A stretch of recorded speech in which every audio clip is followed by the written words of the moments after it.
Susie Marcelo from DogWise, welcome back. As you. usual, it's always a pleasure speaking with you. The one thing that I think we haven't really covered, and I guess in one of our earlier episodes we spoke about what sort of dog I should get, but there are so many different breeds, and I think when I was talking to you, we were talking about guarding dogs, sight dogs, ratters. Just maybe give me a broad spectrum of the types of dogs and maybe the characteristics that they have. Sure. Very generally speaking. Very general. Yeah. Dogs that are sometimes separated into sort of sporting, hunting, toy, utility dogs. Utilities?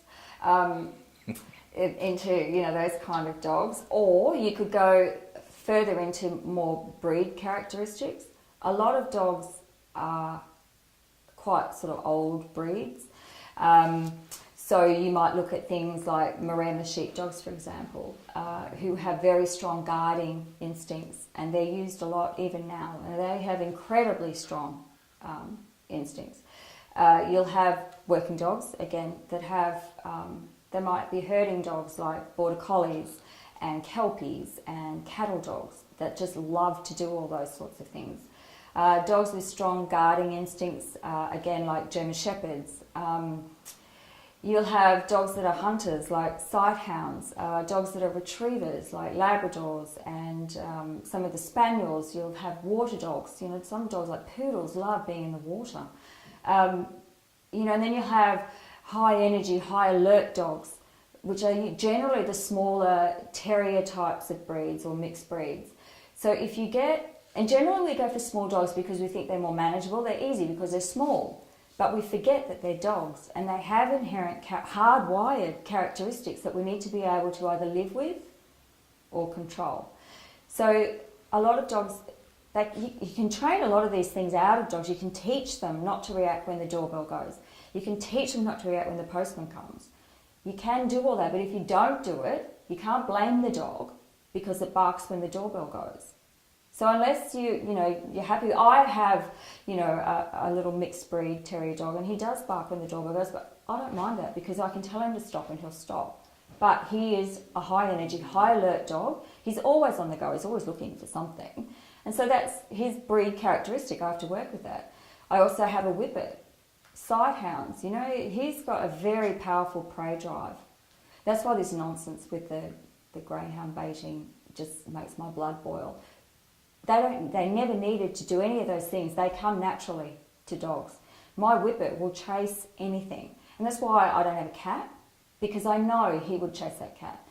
And he'll see something in the park. His vision is incredible. And they say greyhounds can see about half a kilometre away. They'll see a plastic bag blowing and they'll be off after it. They can't help that. That's the way they work. So when you choose your dog, you need to look at these characteristics and see which ones suit you. Cavalier King Charles Spaniels, one of my favourite breeds for living in a suburban backyard with a family. They seem to do quite well on their own.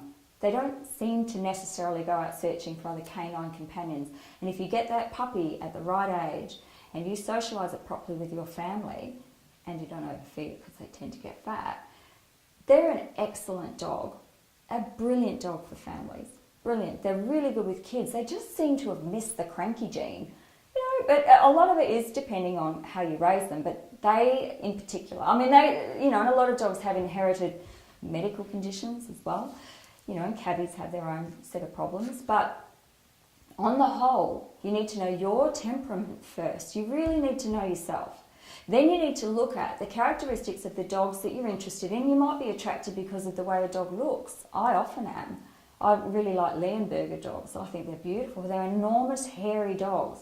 There's no way I can deal with one of them. I really love St. Bernards, but I can't deal with the Saint. I've got stairs. I can't have Saint. And I'm getting off topic for a second, but have a look at what you think you're able to deal with. How much time you can put into dealing with those characteristics. So if you get a Border Collie because you love the way it looks, and you're a jogger, hey, that's a match made in heaven. Because you probably run rain, hail or shine, and you can take that dog, as long as you're not taking it out in the Australian summer for a run, in the middle of the day, because that's just stupid.